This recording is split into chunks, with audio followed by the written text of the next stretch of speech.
Dalton on the bed face was Isaiah along saying that she was 6 years old and was often anyone met her brush it, her elbow go into the avocado green climate. When back, it passed and tugged her head. She put her head a few inches further until she was square under the blanket of cold water. She gasped and choked and now wrestled until she broke free from attacking the culture in her skin. She caught her breath. She looked up at to see Etta staring right at her. Etta didn't flinch. Cecilia knew she wasn't done. Etta got her arm and forced her back under again. Her hoarseness stung as they filled with water. Her head started to feel like it was floating away. And then Etta let go. She pulled up more Moldy from the drain and left her back move. Cecilia didn't move. She had she had set herself doing the pipe and they lay there shaking and fall until she fell asleep.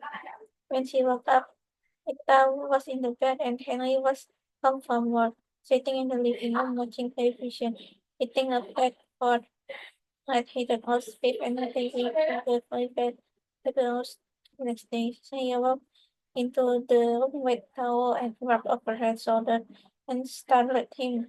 He asked through a mouthful of food. Why on earth she was inside at nearly midnight? Saya told him she wet the bed. His face fell.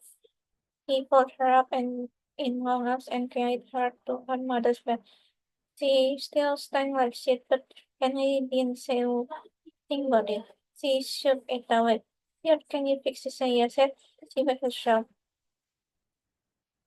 Saya had her burn it out, but her and took Saya's hands and the good Sam Gibbs had nearly killed her 5 hours ago. She locked her into the room and put an icon over her head and set her family on the bed. Isaiah heartbound as they both listened Henry's footsteps go back down the stairs. Isaiah was always listening for Henry's footsteps.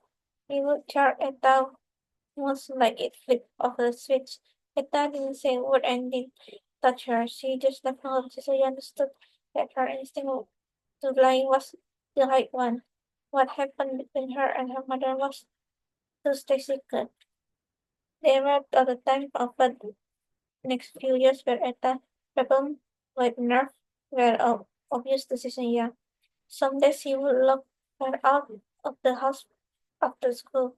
The front door was bolted shut, the back doors locked and rifles out close, but Cecilia could hear loud video playing or the kitchen running. She got managed to kill time by windowing the elves of star.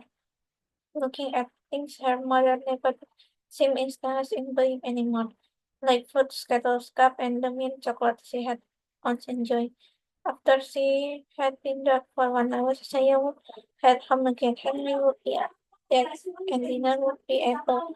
She could tell Henry had been a guy and she pat her on the head and say he become the smartest student in the class if she keeps studying so hard. Eta will ignore her completely as though she hadn't spoken at all. Other days, Sia would come down for breakfast in the morning and Eta would be sitting at the hall table, looking down at her like her full cheek white, like she hadn't slept a wink. Cecilia didn't know what she did during those nights, but on those mornings, Eta seemed especially distant. Her especially short. She won't look up until she heard Henry fit on the stair.